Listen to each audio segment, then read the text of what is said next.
curious dream. Would you like to hear what it was that she dreamed about? Well, this is the first thing that happened. A white rabbit came running by in a great hurry, and just as it passed Alice, it stopped and took its watch out of its pocket. Wasn't that a funny thing? Did you ever see a rabbit that had a watch and a pocket to put it in?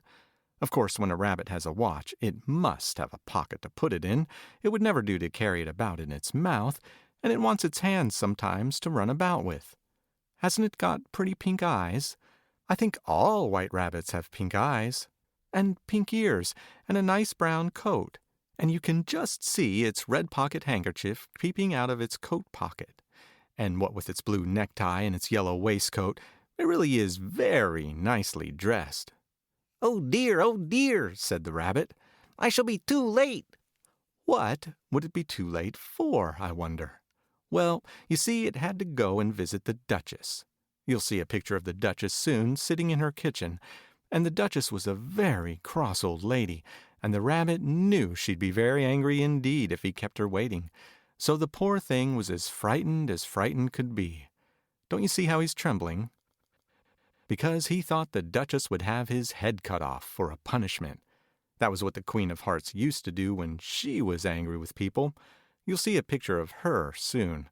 At least she used to order their heads to be cut off, and she always thought it was done, though they never really did it. And so, when the White Rabbit ran away, Alice wanted to see what would happen to it. So she ran after it, and she ran, till she tumbled right down the rabbit hole.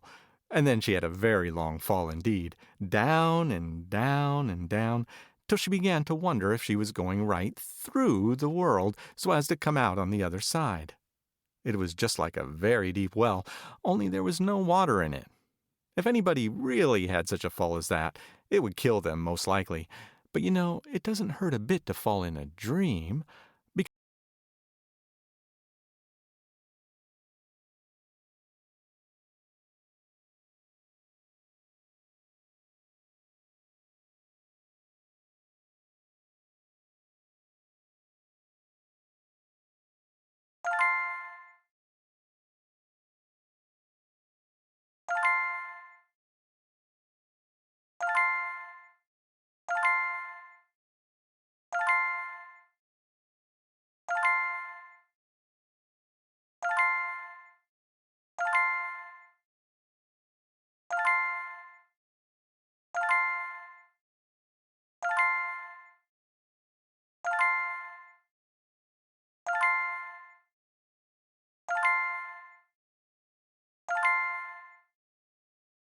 grew tall. And so, after Alice had tumbled down the rabbit hole and had run a long, long way underground, all of a sudden she found herself in a great hall, with doors all, and she went around the hall and tried if she could unlock any of the doors with it. So she unlocked the tiny little door, and she stooped down and looked through it. And what do you think she saw? Oh, such a beautiful garden! And she did so long to go into it, but the door was far too small. She couldn't squeeze herself through any more than you could squeeze yourself into a mouse hole. So poor little Alice locked up the door and took the key back to the table again. Little Alice found so she tasted it, and it was very nice. So she set to work and drank it up. And then such a curious... When she got there, the door was locked, and the key was on the top of the table. She couldn't reach it. Wasn't it a pity she had... And then, what do you think happened to her? She grew, and she grew, and she grew. Taller than she was before. Taller than any child. Taller than any grown-up person. Taller and taller and taller. Just look at the picture and you'll see how tall she got. Which would you have liked the best, do you think? The Pool of Tears. Perhaps you think Alice must have been very much pleased when she had eaten the little cake to find herself growing so tremendously tall. But what good was it to get the door open when she couldn't get through? She was worse off than ever, poor thing. No wonder the poor tall child cried as if her heart would break. So she cried, and her tears ran down the middle of the hall like a deep river, and very soon there was quite a large pool of tears reaching halfway down the hall. And there she might have stayed till this very day, if the White Rabbit hadn't happened to come through the hall on his way to visit the Duchess.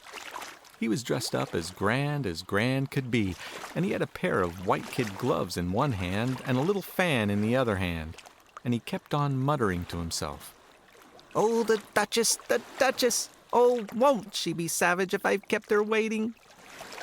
But he didn't see Alice, you know. So when she began to say, "If you please, sir," her voice seemed to come from the top of the hall because her head was so high up. And the rabbit was dreadfully frightened, and he dropped the gloves and the fan and ran away as hard as he could go. Then a very curious thing indeed happened. Alice took up the fan and began to fan herself with it. And lo and behold, she got quite small again, and all in a minute she was just about the size of a mouse.